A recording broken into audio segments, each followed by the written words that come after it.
Ciao ragazzi, bienvenue à Buonasera Calcio, l'émission qui donne son avis sur l'actualité du football européen 2 fois par semaine. Chaque lundi et chaque jeudi à 20h30, je passe 30 minutes avec vous en direct sur Twitch, mais aussi en podcast à écouter sur toutes les plateformes de streaming. Bonne émission. Bonsoir à tous, bienvenue dans Buonasera Calcio. Ce lundi soir, après une journée de championnat absolument extraordinaire dans tous les championnats européens, les grands championnats européens. Voilà, merci à tous ceux qui sont déjà présents sur Twitch en direct. Merci d'être là, on va pouvoir discuter pendant un certain temps. On va dire à peu près 30 à 45 minutes. Voilà, ce soir, j'ai décidé de parler de 3 grands championnats, en l'occurrence l'Espagne, l'Italie et l'Angleterre. Alors, ça va pas se limiter à ça, bien entendu, vous connaissez Buonasera Calcio, il y a toujours des digressions, et c'est avec grand plaisir que j'aborderai tous les sujets que vous voulez. Ce week-end, il pleuvait, en tous les cas là où j'habite. Et donc ça a été un très grand week-end de foot pour moi. Donc voilà, j'ai regardé beaucoup de matchs, plein de choses en même temps, des fois beaucoup de matchs en même temps. Donc voilà, donc je vais pouvoir vraiment discuter de plein de choses avec vous. Voilà. Ce que je vous propose, c'est qu'on commence quand même par l'Angleterre. Et par Newcastle. Alors j'ai titré ça Newcastle n'y arrive pas. Effectivement, pourquoi ? Parce que c'est le deuxième gros d'Angleterre que Newcastle rencontre après Manchester City, et c'est la deuxième fois que Newcastle perd. Alors on voyait Newcastle un peu gros comme une maison cette saison après le très bon championnat qu'ils avaient fait l'année dernière, et enfin aussi le très bon recrutement qu'ils ont fait cette année, en particulier Tonali, j'en sais quelque chose, qui a été acheté très cher, mais il les vaut largement. Enfin, il les vaut.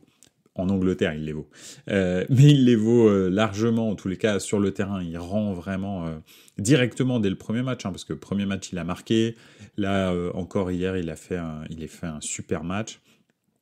Et effectivement, on se pensait que Newcastle allait être bien mieux classé que ça, parce que là, si on regarde, pour l'instant, Newcastle a été est quand même classé. Alors attendez, on va regarder, mais ça doit pas être terrible, si je ne m'abuse, vu les résultats récents qu'ils ont eus.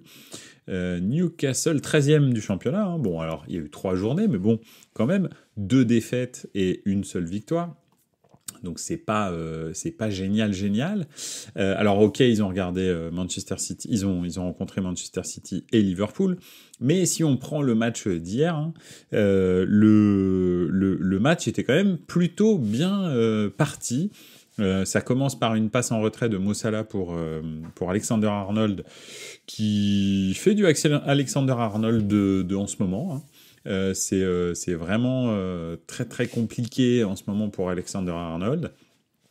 Donc écoutez, effectivement, il rate son contrôle. Superbe ouverture en profondeur pour Gordon. Gordon, ce superbe joueur, vraiment. Moi j'adore Gordon, j'adore son état d'esprit, sa vivacité, sa technicité.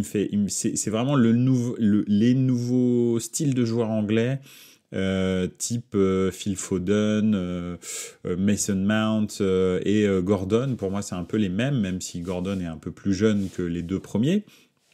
Gordon joue en équipe nationale Espoir.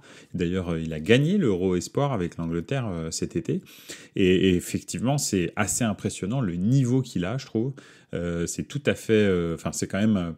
nous, on parle de nos espoirs. Je parle de la France. J'en parlais tout à l'heure avec certaines personnes. Quand on regarde l'équipe de France Espoir, on se dit « Ah, et tout, ça peut être pas mal. On va peut-être aller gagner... les Jeux Olympiques. » Alors, ok, c'est sûr que s'il y a Mbappé dans l'équipe, ça va changer l'équipe. Mais l'Euro Espoir qu'a fait l'équipe de France, là, ok, Sylvain Ripoll, tout ce que vous voulez, ça change pas que des joueurs comme Gordon, dans notre équipe de France, il y en a pas, en fait. Des joueurs qui sont titulaires dans l'équipe deuxième du championnat d'Angleterre de l'année dernière, il y en a pas. Il y en a aucun. Et qui est un joueur majeur, alors majeur de l'attaque en tous les cas de Newcastle, très clairement il n'y en a pas, et il n'est pas tout seul, parce que l'équipe nationale anglaise, Espoir, a vraiment de très très grands talents.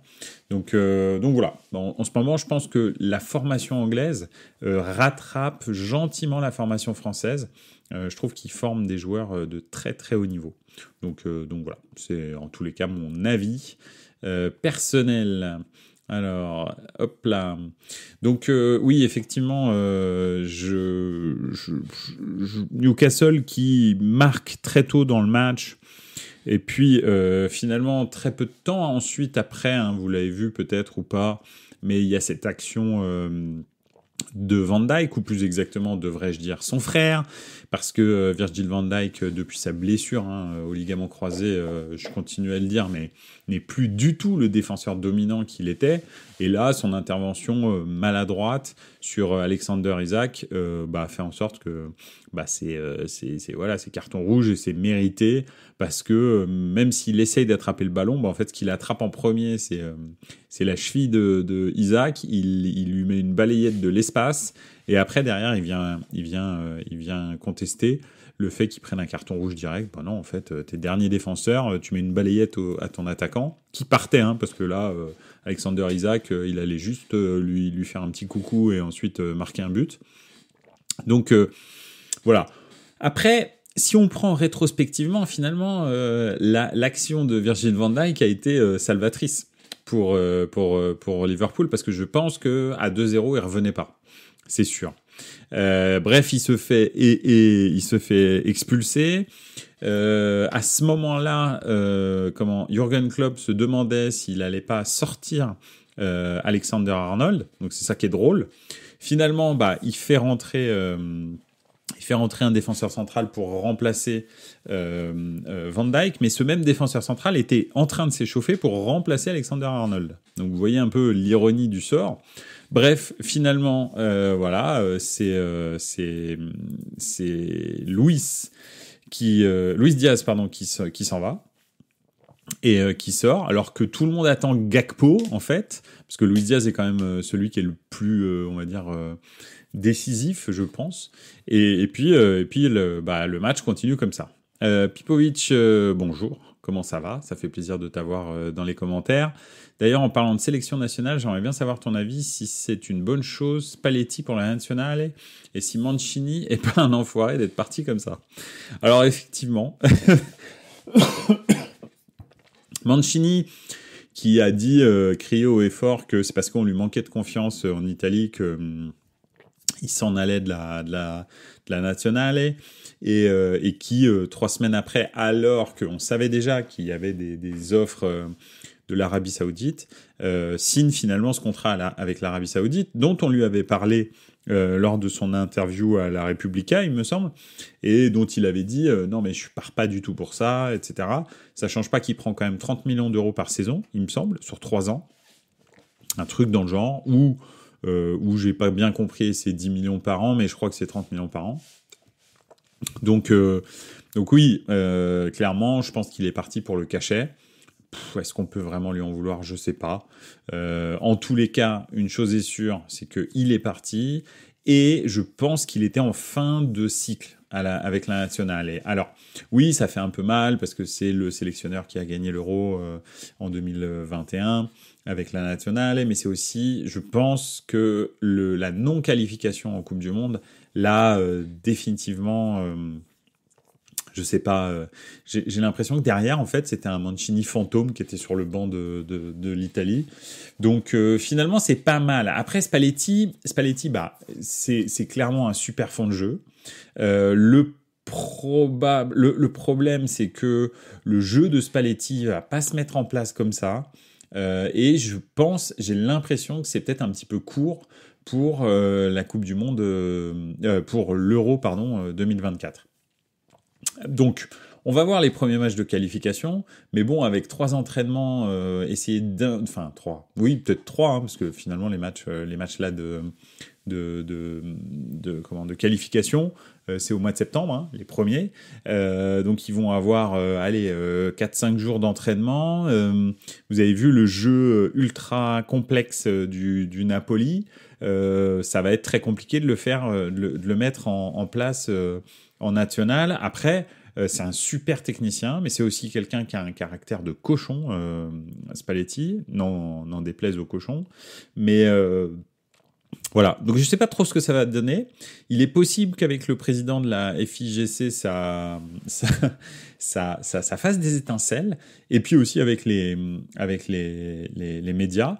Donc parce que il a été entraîneur d'une équipe comme Naples, d'une équipe comme l'Inter, etc. Enfin, il a entraîné des grandes équipes. Mais là, on passe en Italie, la nationale, c'est devant tout. Et ouais, il va franchir un palier. Hein. Là, la pression médiatique, c'est même plus de la rigolade, quoi. Et puis en plus, il y a une telle attente avec cette Coupe du Monde, il va subir une pression. Parce que là, c'est 2 Coupes du Monde d'affilée que l'Italie a ratées de façon malheureusement. Alors, logique, la première est rocambolesque la deuxième. Parce que je pense encore que l'Italie aurait jamais dû se retrouver en barrage et aurait dû gagner tranquillement sa qualification lors des poules de qualif. Je sais pas ce qui s'est passé, mais bon, voilà. Enfin, si, je sais ce qui s'est passé. Énormément de manque de réussite lors des matchs de qualif. Donc oui, voilà. Je pense que c'est une bonne idée pour la nationale, mais je me projetterai plus vers 2026 que vers 2024. Et j'ai bien peur que ce soit un petit peu court pour 2024. En revanche, je pense que oui, d'ici, espérons 10 mois, ce serait bien, pour que l'Italie puisse défendre son titre, déjà soit qualifiée, et ensuite puisse défendre son titre à l'Euro. Mais ensuite, je pense que d'ici 2 ans, on verra vraiment la patte Spalletti sur le groupe de l'Italie. Donc voilà. En plus, il a des joueurs pour jouer comme il veut. Hein. Franchement, si on prend un peu individuellement les joueurs que Spalletti a, alors il a pas énormément de remplaçants, mais il a des bons joueurs. Il a des bons joueurs de foot. Maintenant, il y a des bons joueurs de foot. Et puis, si un Scamacca qui revient en Italie peut retrouver un peu la forme, qui tourne un petit peu avec Ciro Immobile. Quoique Immobile, je crois, a arrêté la nationale, hein, il me semble. Il a mis fin à sa carrière internationale. Donc si Scamacca prend le flambeau, que Colombo peut-être réussisse à être le remplaçant officiel de Scamacca, des Raspadori, des Barella, des joueurs comme ça, franchement ça peut être pas mal. Bastoni, Di Marco, il y a des bons joueurs de foot en Italie, il y a des très très bons joueurs, Tonali bien sûr. Etc. Calabria, il y a quand même vraiment Di Lorenzo, des super bons joueurs. Alors on a un problème avec le goal, en revanche, hein, c'est clair que Donnarumma, là, il faut déjà savoir s'il a envie de jouer au football, et puis ensuite on verra qui la nationale met dans les cages. Mais voilà, je pense que c'est une bonne nouvelle, une bonne solution, on va dire technique. Néanmoins, pas pour tout de suite. Peut-être que ça va être un peu court pour l'Euro.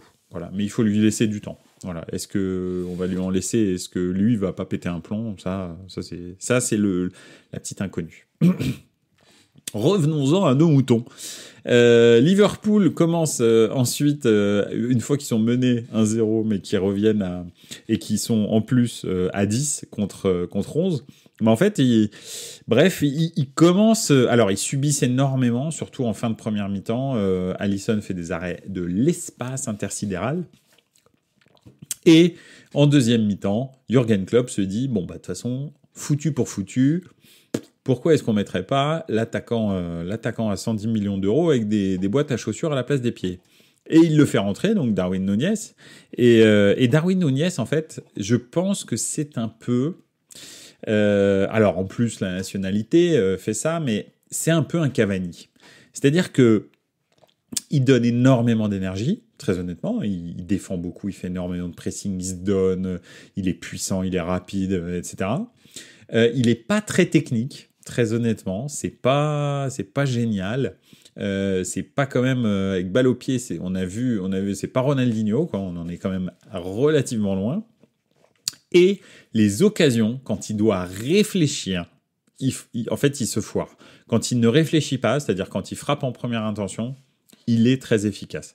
Et c'est ce qu'il a fait sur les deux occasions. Sur les deux occasions qu'il a, première intention, bam, frappe, but.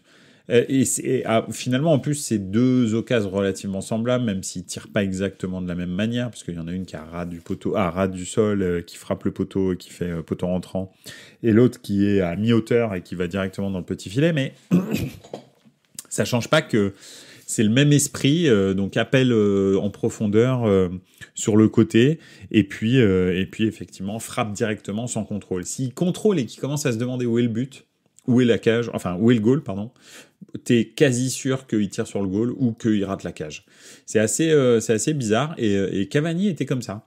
En tous les cas, lorsqu'il jouait au Paris Saint-Germain, c'était assez fréquent qu'il réussisse des reprises de volée de l'espace, mais que dès qu'il était en tête-à-tête, vraiment rien de spécial, il y a juste à mettre un petit plat du pied, en fait, il n'arrivait pas à mettre ce genre de but. Donc voilà, ils me font vraiment, vraiment penser l'un et l'autre à la même typologie d'attaquant. Donc voilà. Je pense que Darwin, faut lui dire, tu penses pas, tu frappes. Voilà, c'est tout. Tu fais des appels, tu contrôles pas, tu frappes. Donc, et je pense que il va peut-être faire une petite. Ça peut être le petit joker assez magique. Hein, ça peut le remettre sur le droit chemin.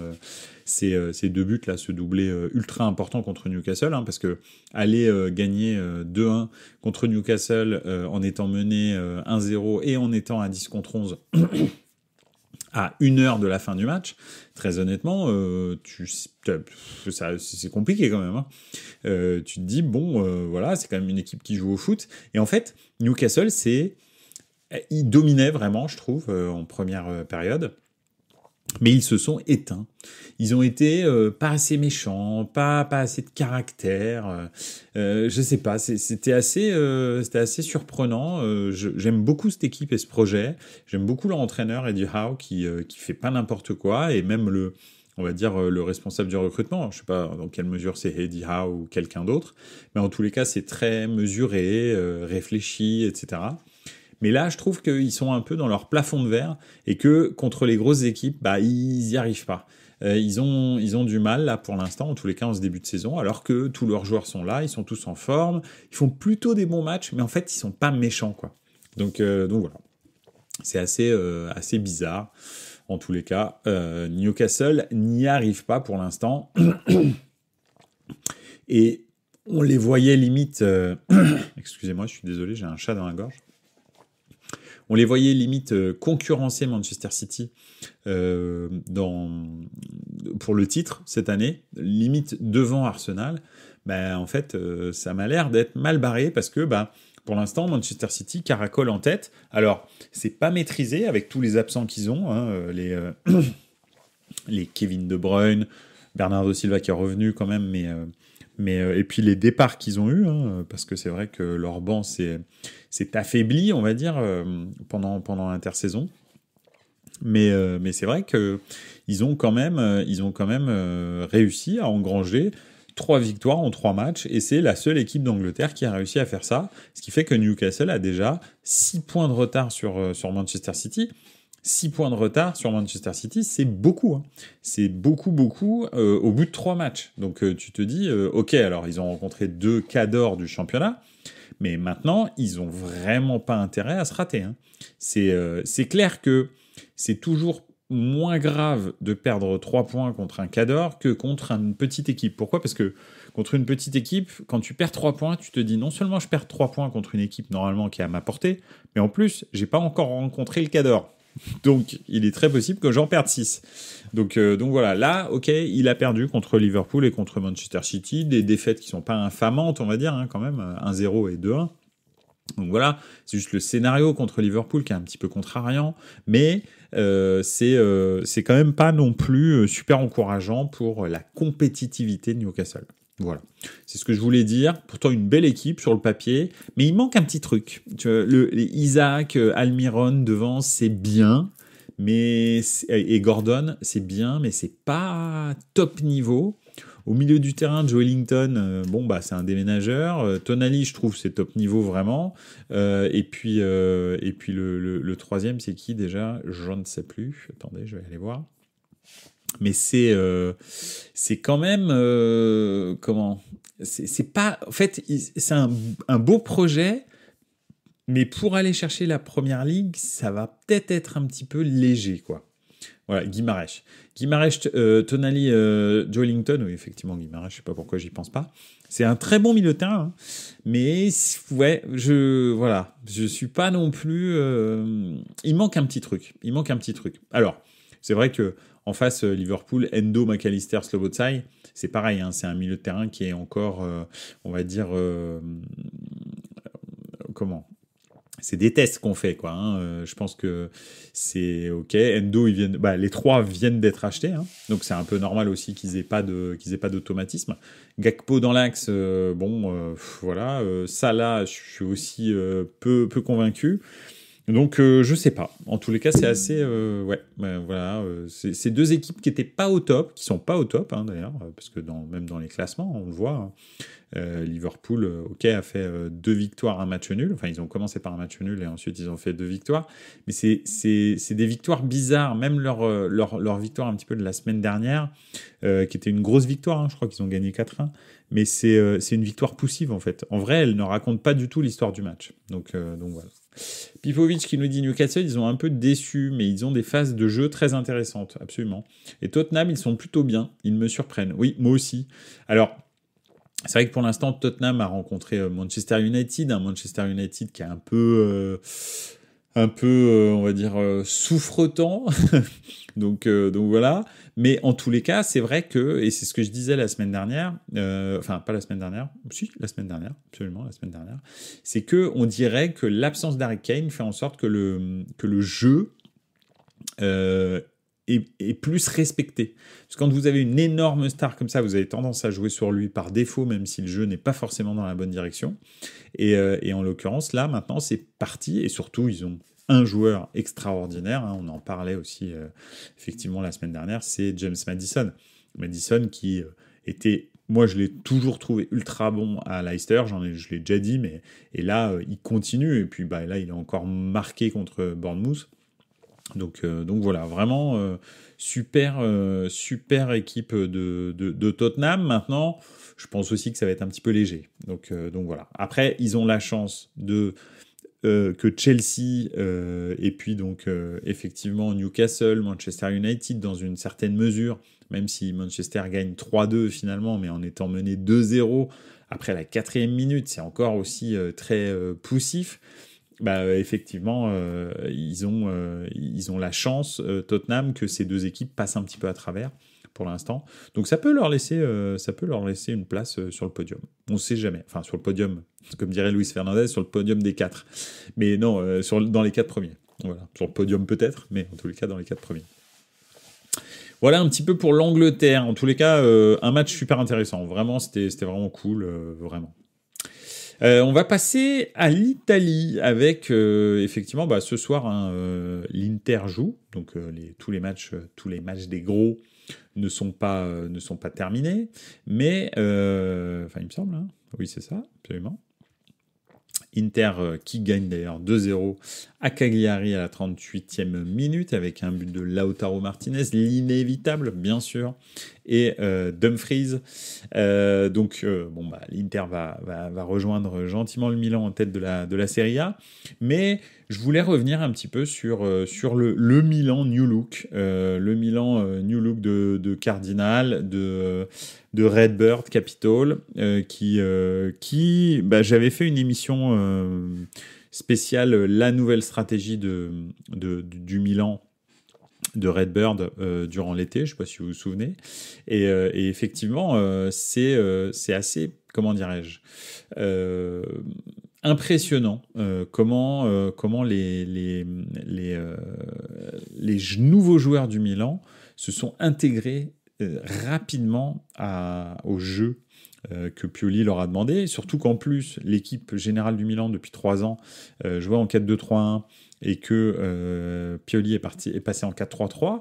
Donc non seulement il fallait intégrer des nouveaux joueurs, mais en plus il fallait habituer les joueurs existants qui sont nombreux, hein, parce que donc il y a encore 60% des joueurs qui sont de l'ancienne équipe, à jouer tout d'un coup en 4-3-3. Un équilibre qui est complètement différent et une animation offensive aussi qui est complètement différente. Mais c'est surtout encore l'animation offensive, ça n'a pas forcément changé, quoique malheureusement Leao part de moins loin et il fait moins de différence, je trouve, justement parce qu'il a moins ce champ devant lui qu'il avait dans le 4-2-3-1, parce que très souvent il devait descendre pour combler l'appel d'air des deux milieux, et derrière ça lui laissait énormément de champ pour faire ce qu'il sait faire le mieux, c'est-à-dire créer des différences balle au pied. Là maintenant, comme il joue beaucoup plus haut sur le terrain, alors c'est aussi parce que Milan domine ses matchs, donc ça aussi c'est une nouveauté, enfin c'est pas une nouveauté, Milan a toujours dominé ses matchs, mais à ce point-là, c'est vrai que c'est plus impressionnant, ce qui fait qu'il part de moins loin, mais bon, ça l'empêche pas de faire des choses extraordinaires, comme sur le but, par exemple, de Théo Hernandez, où il fait une passe absolument délicieuse dans un endroit très très compliqué entre le défenseur et le goal, où si c'est trop fort, c'est le goal qui prend, si c'est pas assez fort, c'est le défenseur qui l'arrête. Donc voilà, donc c'est vrai que il a un rôle peut-être un petit peu moins décisif pour l'instant, depuis le début de saison. Maintenant, ça va peut-être changer. Ça change pas que c'est le joyau du Milan. Le truc qui est plutôt pas mal, c'est qu'il a été rejoint, peut-être pas par des joyaux, mais par des pierres précieuses qui vont donner beaucoup plus de densité au Milan. On savait pas trop comment est-ce que ça allait se prendre, mais je fais une revue d'effectifs du Milan. Donc effectivement, en défense centrale, ça n'a pas vraiment changé. Donc toujours Théo Hernandez. La nouveauté, c'est Tomori, Thio, qui était à peu près la défense de la fin de saison, mais là, c'est officialisé. Thio et Tomori sont les deux titulaires, et Simon Kjær et les autres sont derrière, c'est-à-dire avec Kalulu. Et à droite, Calabria, Florenzi, Kalulu, ça dépend. Après, au milieu du terrain, et c'est là la grosse nouveauté, bien sûr, le départ de Tonali et la blessure de Bennacer a considérablement modifié le milieu de terrain du Milan. Et effectivement, Krunic, qui avait fait une super saison l'année dernière, bien meilleure même que la saison du titre 2022 donc pour Milan, Krunic qui n'est pas un joueur génial, mais qui sait tout faire dans un milieu de terrain, bien entendu, pas ailleurs, écoute, remplace Bennacer en numéro 6 et le fait très très bien, mais très très très très bien. Les gens qui n'aiment pas Krunic et qui sont supporters du Milan, je peux comprendre parce que c'est pas bling bling et c'est pas sexy, mais très honnêtement, c'est vraiment très très bien. Il est super bon en numéro 6. C'est vraiment très bien. Dans le 4-2-3-1, souvent il était un espèce de numéro 10 qui se transformait en numéro 6, en fait qui glissait entre l'attaque et la défense. Là, il a un rôle beaucoup plus stable et il se projette beaucoup moins parce que on va parler des deux recrues qui font vraiment des différences. Mais d'abord, je vais lire le commentaire de Pipovic. C'est difficile de ne pas s'enflammer en tant que supporter milanais, mais c'est clairement l'équipe la plus costaud de Milan que je vois sur le papier et sur le terrain de ces 5 dernières années. Oui, c'est pas faux. En tous les cas, sur le papier, depuis le début de saison, c'est vrai que les 2 matchs qu'ils ont fait contre Bologne, dont on va dire un mot après, et là contre le Torino qui nous avait vraiment saoulé l'année dernière, c'est clair que c'est impressionnant en tous les cas. Maintenant, les calls hors catégorie arrivent maintenant parce qu'il va y avoir la Roma, suivi de l'Inter, suivi de la Juve, suivi de la Lazio. Donc dans 4 matchs, on saura où en est vraiment ce Milan. Mais je suis tout à fait d'accord, c'est très enthousiasmant. Depuis les 11 fantastiques, j'ai pas été aussi hypé avec un mercato, mais c'est ce que je disais cet été. Les 11 fantastiques, donc c'était en 2016-2017, lors du rachat du Milan par Yong Gongli, le chinois. C'était 11 recrues absolument sur le papier super génial, avec en tête de gondole Bonucci, des Borini, Çalhanoğlu, Conti, etc., etc. Finalement, ça a été une catastrophe, cette génération-là de recrues. Donc, ça n'a pas l'air d'être le cas, là. Et en particulier, un joueur qui vraiment casse tout, c'est Reinders. Reinders a des prestations qui sont hors normes au milieu du terrain, surtout pour une vraie première fois en Serie A. Ce joueur jouait en Eurodivisie, donc la Eurodivisie et la Serie A, c'est quand même deux divisions, enfin c'est pas le même niveau, on est d'accord. Alors même si avec la Z Alkmaar ils ont été champions l'année dernière, mais Reinders est un milieu box to box ultra technique, qui défend, qui a un volume de jeu incroyable. Premier match, il a couru 12 km encore hier, je crois que c'est à peu près ça. C'est vraiment un joueur hallucinant et une qualité technique de passe, mais vraiment géniale. Alors, c'est pas non plus Ronaldinho, mais c'est un vrai très très bon milieu de terrain, comme on en voit très très peu dans les équipes européennes. Donc c'est un vrai milieu de terrain de très haut niveau, accompagné de Loftus-Cheek, qui donne, franchement, fait des super matchs avec Milan, comme prévu. J'ai l'impression que l'avoir sorti du contexte, et je l'avais dit aussi, de l'avoir sorti du contexte londonien où il avait grandi, etc., ça lui a fait beaucoup de bien. Il se concentre sur le travail, parce qu'il a beaucoup moins certainement de distractions autour de lui. Et c'est vrai que Loftus-Cheek fait des super matchs, et encore hier, il fait des différences physiques. C'est surtout la dimension physique et l'impact physique qu'il met dans les matchs qui donne en fait une dimension complètement nouvelle au milieu de terrain du Milan, parce que à Milan, il y avait que des petits milieux de terrain. Alors Tonali était physique, mais pas quand même à ce point-là. Bennacer est tout petit, ras du sol. Krunic, c'est pas le plus physique qu'on ait. Donc, et Pobega, alors ok, il est physique, Pobega, mais le problème c'est qu'il contrôle pas son corps. Je l'aime beaucoup, franchement, je l'aime bien. En plus, c'est un mec intelligent, tout ça, mais bref, Pobega, il est très gentil en troisième remplaçant, pourquoi pas, mais voilà. Là, vraiment, il y a une vraie dimension physique et de Loftus-Cheek et de son remplaçant du jour, Moussa, qui vient du FC Valence, qui est un Américain, lui aussi, comme Pulisic. Mais voilà, donc dans ce Milan américain, finalement 2 Américains, c'est vraiment pas bien. Et en plus, Moussa a fait une rentrée honorable, on va dire, pour son premier match. Donc voilà, il était suspendu le match précédent, enfin dû à un carton rouge en Espagne. Donc voilà, donc c'est plutôt bien. En tous les cas, au milieu de terrain, c'est vrai que ça donne des idées, parce que si on rajoute à ça Bennacer, c'est très très bien. Le seul problème, pas le problème, mais on n'a pas de remplaçant réel à Reinders. Reinders est très au-dessus. Il a un niveau technique qui est très au-dessus de tout le monde dans le milieu de terrain du Milan, sauf peut-être Bennacer, mais il joue pas au même endroit. Donc il n'y a pas vraiment de remplaçant, et je pense qu'un milieu de terrain sans Reinders, c'est plus le même milieu de terrain au Milan. Donc voilà. Puis ensuite, devant, en fait, effectivement, on a doublé quasi tous les postes.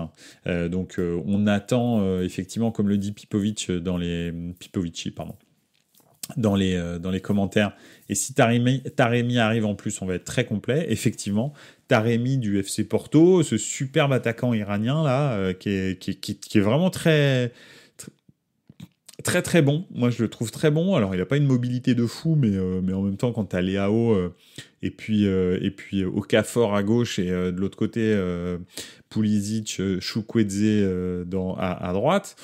Est-ce que tu as vraiment besoin d'être ultra vif quand tu es un numéro 9 ? On le voit avec Olivier Giroud qui fait un très très bon début de saison. C'est pas du tout la vivacité ou la vitesse son jeu. En revanche, justement, il sert de point d'appui à ses flèches autour. Donc vraiment un effectif ultra complet. Qu'est-ce que ça va donner ? Alors il y a plein de gens qui commencent déjà à dire est-ce que ce Milan peut être champion, etc. En tous les cas, ils font un bon début de saison, et ça faisait très longtemps que je ne les avais pas vus faire un début de saison aussi bon, parce que Bologne est une équipe très très piégeuse et qui joue très bien au football, et le Torino donc était une équipe, alors c'est vrai qu'ils ont perdu Singo, mais une équipe qui était très très enquiquinante la saison dernière, et d'ailleurs Djuric, le coach du Torino, a déclaré à la fin du match que en fait, il n'y avait rien à dire sur le match et que Milan était beaucoup plus fort et techniquement et physiquement que l'année dernière, et bien entendu beaucoup plus fort et techniquement et physiquement que le Torino, et qu'il était impressionné par les renforts du Milan. Et donc c'est déjà, on va dire, une valeur étalon, effectivement.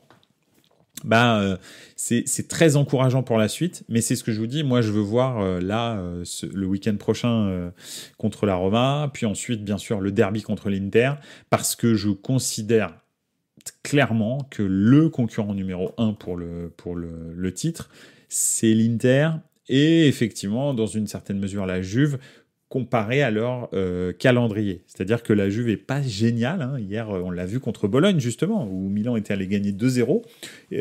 Pas de façon facile. Et j'avais dit la semaine dernière, je sais pas si je l'avais dit dans Buonasera Calcio, mais je le dis, et je l'ai dit à des amis après le match, que aller gagner à Bologne, ça allait être très compliqué parce que c'est une équipe qui joue très bien et que le 2-0 était un très bon résultat. Et ben Bologne, hier, aurait mérité de gagner contre la Juve. Parce que très clairement, à un moment donné, il y a un penalty bizarre dans la surface de réparation pour Bologne qui n'a pas été sifflé, et c'est vraiment très bizarre que ça n'ait pas été sifflé. Après, c'est vrai que on va dire que sur l'ensemble du match, si on regarde l'ensemble du match, je pense que le match nul est justifié de par la physionomie du match, parce que la Juve a quand même en deuxième période énormément poussé et a failli marquer de nombreuses fois. En revanche, il y a un truc, c'est que il y a aussi eu des situations un petit peu bizarres dans la surface de réparation, je pense. Donc, faudra voir, mais de la Juve, quoi, je veux dire. Donc voilà, pour la Juve, pardon. Ce qui fait que, bon, allez, le match nul est pas immérité. Mais bon, aller faire match nul au Juventus Stadium, quand on s'appelle Bologne, ça veut dire qu'on a une bonne équipe. Très honnêtement, surtout qu'en première mi-temps, ils auraient pu facilement en mettre deux ou trois, enfin deux en tous les cas.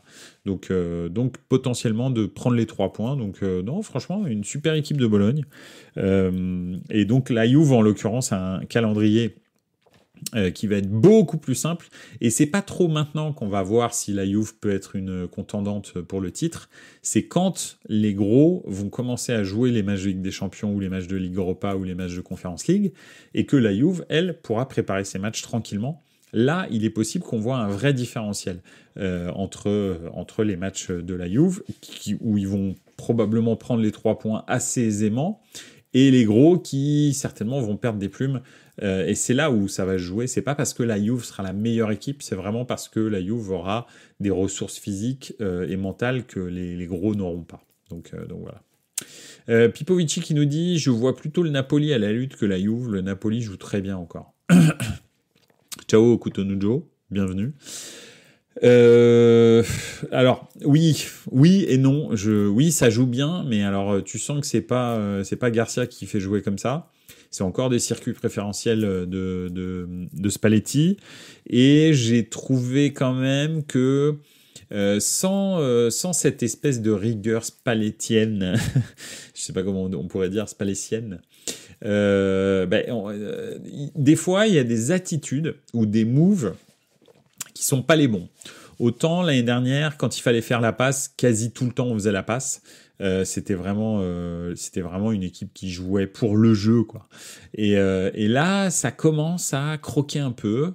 Et puis, Garcia, je suis pas sûr que il ose dire quelque chose, parce que finalement, les joueurs et le club sont plus grands que Garcia, et que je me demande si il va être à même de dire à je sais pas, à Osimhen, à Di Lorenzo, à des joueurs comme ça qui ont des gros caractères et qui sont dans le truc, ou même enfin je sais pas, à Lobotka, ou des choses qui a une personnalité quand même relativement particulière, hein, Lobotka, qui a eu de nombreuses années de dépression avant de réussir à s'épanouir au Napoli, hein, si j'ai bien tout suivi quant à sa vie. Effectivement, je me demande si Garcia va réussir à contrôler ça, parce que là, pour l'instant, effectivement, ça joue sur les mêmes bases que l'année dernière, mais tu commences à voir des gestes que tu voyais pas avant. Donc voilà, on va voir sur le long terme, et c'est pour ça que j'y crois pas. Après, le Napoli n'a quasi rien perdu, excepté quand même en défense, Kim. Mais donc c'est quand même une grosse différence. Mais pour l'instant, ça s'est pas vu. On verra contre les gros. Est-ce que effectivement le déficit de vitesse et de force que la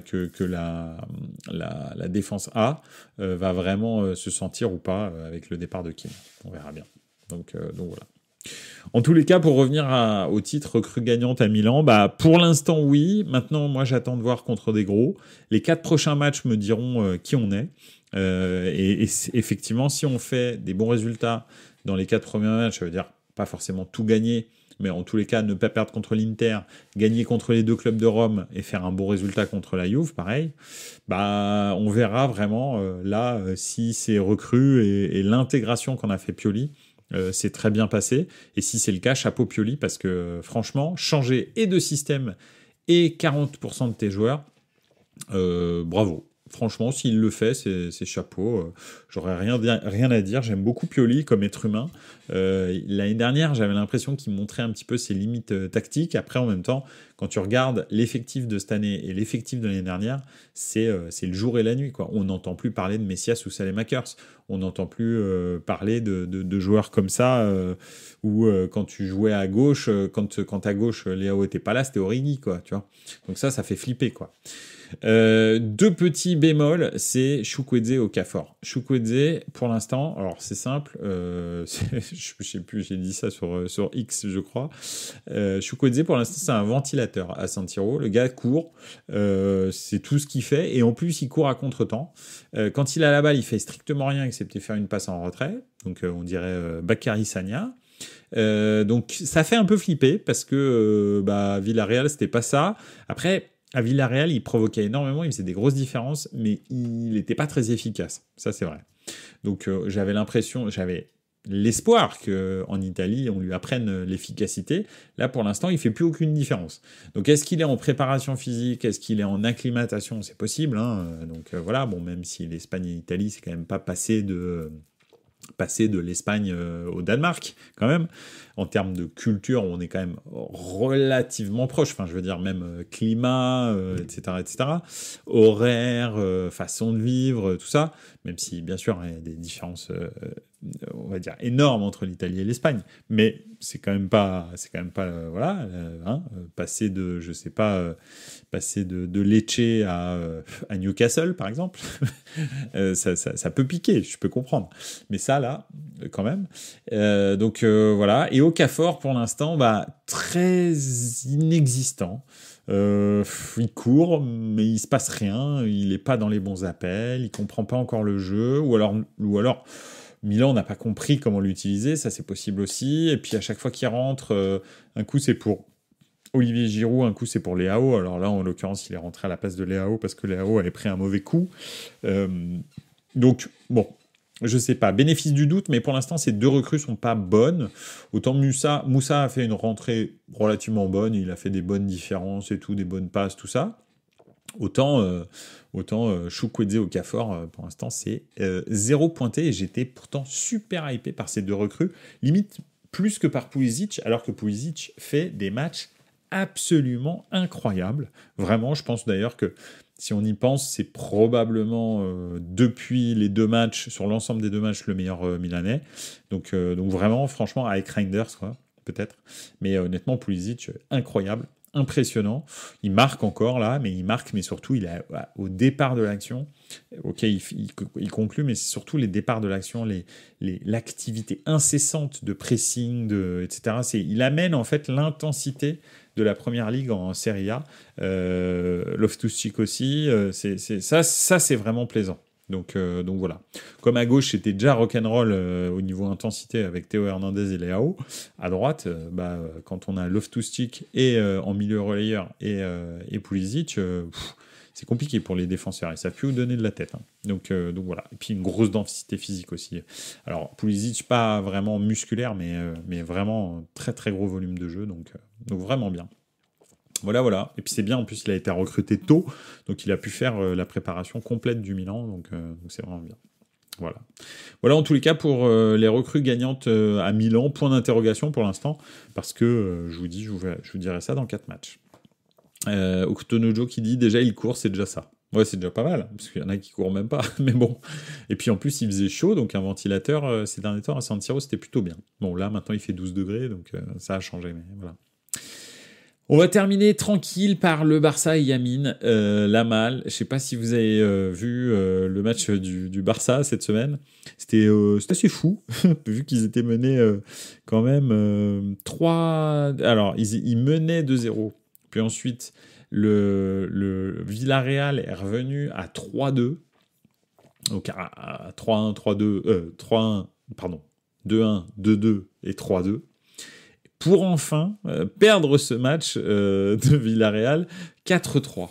Donc le Barça est vraiment revenu du diable vauvert, même s'ils avaient très bien commencé le match. Ils ont fait un match qui était assez bizarre, clairement, mais il n'était pas maîtrisé du tout. Mais bon, les rentrées de Ferran Torres, et puis l'expertise de Lewandowski. Et puis surtout, comme je vous le dis, le Barça et Yamin, et puis surtout Yamin Lamal, qui est à 16 ans et quelques, et titulaire au FC Barcelone, et fait des matchs complètement fous, probablement plus impressionnants que Ansu Fati lorsqu'il est arrivé au Barça. Ansu Fati, la première fois que j'ai vu toucher la balle, je me suis dit, oh là là, c'est pas possible, ils en ont ressorti un. En parlant de Fati et de Messi, quoi, on va dire, parce qu'il était très très jeune aussi quand il a pris. Et c'est vrai que là, Lamal, c'est quand je l'ai vu jouer, là, j'ai regardé le match. Je regardais plusieurs matchs en même temps, parce que ça jouait en même temps que le match de la Juve, il me semble.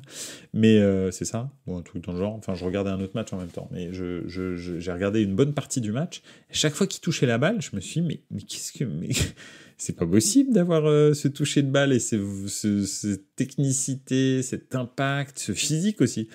À 16 ans et quelques. À un moment, il met une frappe sur une remise de Marcos Alonso. Il met une frappe sur l'angle de la lucarne. Tu te dis, waouh, ça va être compliqué quand même. Et puis, il dynamise le jeu. En fait, il est vraiment très, très, très, très dynamique.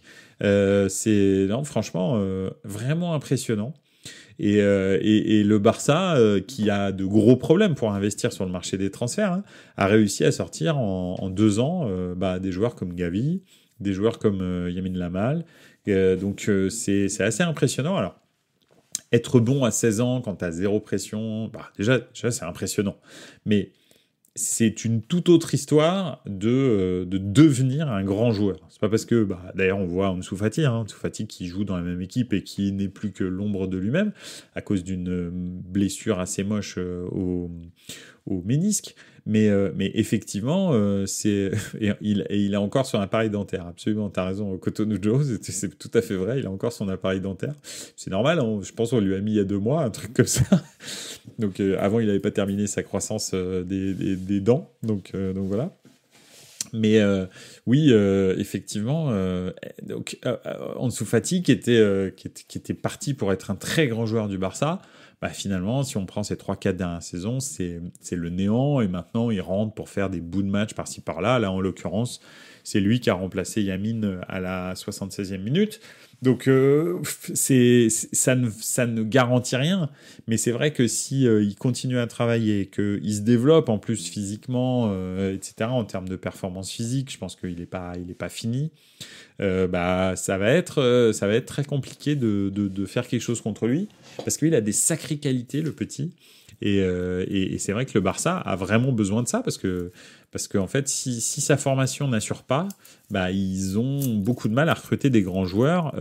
Alors, des fois, ils font des dingueries pour recruter des Lewandowski, Gundogan, etc. Mais ils sont plus compétitifs sur les têtes d'affiche que, par exemple, le Real peut recruter. C'est-à-dire que le Barça ne peut plus recruter un joueur comme Bellingham, par exemple, pour 110 millions. C'est impossible. Donc c'est ça la réalité. Alors qu'avant, le Barça s'alignait sur tous les gros joueurs, avec des transferts et des salaires qui étaient de l'espace. Donc c'est soit des joueurs comme Lewandowski ou Gundogan arrivent en fin de contrat, veulent bien aller au Barça parce qu'ils vont prendre un gros salaire et une grosse prime à la signature, et puis ils sont plutôt en fin de carrière plutôt qu'au début, en ce moment, plutôt que des joueurs top prime, quoi. C'est plus des joueurs qui vont au Barça, les joueurs top prime. Ils vont en Angleterre, ils vont espérons pas en Arabie Saoudite, mais bon, pour l'instant ils vont en Angleterre, ils vont au Paris Saint-Germain, et encore même pas d'ailleurs. Bon, en fait, ils vont en Angleterre, ou ils vont au Real, en gros. Il n'y a pas 36 000 solutions. S'ils coûtent moins de 100 millions d'euros, ils vont au Bayern, en gros. Donc, c'est un petit peu ça le truc. Donc voilà, donc très très bien, la relève du Barça. Un match vraiment très enlevé. Moi j'adore Villarreal, je trouve j'aime bien cette équipe-là en Espagne. Je trouve que c'est une... Okutonujo qui dit ils peuvent recruter des Martin Braithwaite. Ouais, tout à fait. Mais Martin Braithwaite Prime. Donc, quand même, on est quand même dans le haut du chapeau du Martin Braithwaite. Donc oui, mais c'est c'est à peu près ça. Ouais, t'as tout à fait raison. Le Barça peut plus s'aligner sur des très gros joueurs et des très gros salaires. Alors, il donne encore des gros salaires, mais c'est au prix d'efforts surhumains. Je te vends les ovocytes de mes joueurs dedans 50 ans, quoi. Donc ils sont obligés d'hypothéquer le futur de leur club en vendant par exemple les droits télé sur 25 ans. Un quart des droits télé pendant 25 ans et hop, ils récupèrent 600 millions d'euros et c'est comme ça qu'ils peuvent se construire un effectif. Donc c'est assez compliqué quand même. Mais bon. En tous les cas, ils s'en sont sortis et c'était assez miraculeux parce qu'à un moment donné, quand Villarreal gagnait 3-2, le niveau de jeu, tout, rien n'y était. L'état d'esprit, etc., rien n'y était. Et j'avoue que le Barça de cette année m'impressionne pas. Parce que là encore, ils s'en sont sortis par miracle. Mais c'est pas... Depuis le début de saison, c'est pas génial. Hein. C'est pas franchement génial. Donc voilà, je suis pas ultra convaincu par le Barça de cette année. On verra comment ça va se mettre. Mais c'est vrai que c'est pas non plus fou. Et puis quand tu regardes le banc, bah c'est pas non plus ouf ce qu'il y a sur le banc. Ok, bon, il y a comment? Il y a Ferran Torres, mais bon, c'est pas génial non plus. Eric Garcia à la place de Christensen, mais bon, est-ce que c'est vraiment meilleur ? Je suis pas sûr. Et puis après, il y a pas grand chose. Alors, il doit certainement y avoir des blessés. Enfin, plus exactement, j'espère pour eux, parce que ça, en tous les cas, ça ne me dit rien qui vaille pour le Barça. Maintenant, c'est vrai que le Real est la seule équipe à avoir fait 3 victoires en 3 matchs en championnat d'Espagne. Mais en même temps, de qui plus outre, mais non des moindres, ils ont un blessé par semaine à peu près. Donc là, ils ont perdu Vinicius pour un certain temps, je crois que c'est 6 semaines, une blessure musculaire. Ils ont perdu donc Courtois, ils ont perdu Militao. Ça commence à devenir très compliqué parce que le Real a une très bonne équipe, un très bon 11, voire un 12, voire un 13, voire un 14, mais pas beaucoup plus, en fait. Sur le banc, après ça, en plus, Asensio est parti, etc., bah, il n'y a pas grand monde. Encore là, ils ont gagné contre le Celta avec un but de Jude Bellingham, encore une fois, mais à la 81e minute, dans un match qui n'était pas super maîtrisé. Donc, ouais. Voilà, l'attaque Joselu, Rodrigo, et puis à gauche, je sais plus qui c'est qu'ils avaient mis, mais qui est-ce qu'ils avaient mis à gauche ? Attendez que je regarde ça parce que c'était marrant. Vu que Vinicius est blessé, hein, c'est pour ça que je vous dis ça. Vinicius s'est blessé et ils ont fait rentrer. Alors Joselu, donc il jouait même pas en fait. Ah oui, d'accord, ok. Il a mis une attaque Vinicius Rodrigo et il a fait rentrer Joselu à la place de Vinicius. Donc après ils ont basculé avec un espèce de 4-3-2-1 quoi, avec Jude Bellingham et Rodrigo derrière Joselu. C'était pas génial. Avec Camavinga qui a fait en revanche un très bon match lui, vraiment. Tchouaméni vraiment pas bon. Luka Modric est rentré à la 73e d'ailleurs pour le remplacer. Valverde plutôt consistant. Et puis voilà, c'était pas effectivement, Camavinga qui se fait remplacer par Kroos et c'est un peu lui qui débloque le jeu Kroos en fait quand il rentre. Il essaye de faire tourner Ancelotti je pense, mais j'ai pas l'impression que ça marche vraiment. Donc voilà. Okutonujo qui revient sur le Barça. Ils ont hypothéqué la Sagrada Familia aussi, je crois. Peut-être, c'est possible. Faudrait voir. Et enfin, les victoires du Real, c'est très poussif. Sans Bellingham, ils auraient fait des nuls. Effectivement, c'est vrai. C'est vrai que Bellingham, pour l'instant, lui, il justifie bien son transfert. Mais bon, c'est pas génial. Et ben en même temps, ils ont quand même beaucoup de blessés. Et puis Ancelotti, oui, donc a décidé de faire tourner ses vieux entre Camavinga, Tchouaméni, Kroos et Modric. Il essaye de pas mettre Kroos et Modric à chaque match. Donc, pour les faire durer toute la saison, hein, il a tout à fait raison. Mais le problème, c'est que quand ils sont pas là, c'est pas terrible. Et en particulier Tchouaméni. Tchouaméni, honnêtement, moi, je suis pas convaincu là. Pourtant, sa première saison était super bonne hein, quand il gagne la Ligue des Champions. Mais voilà.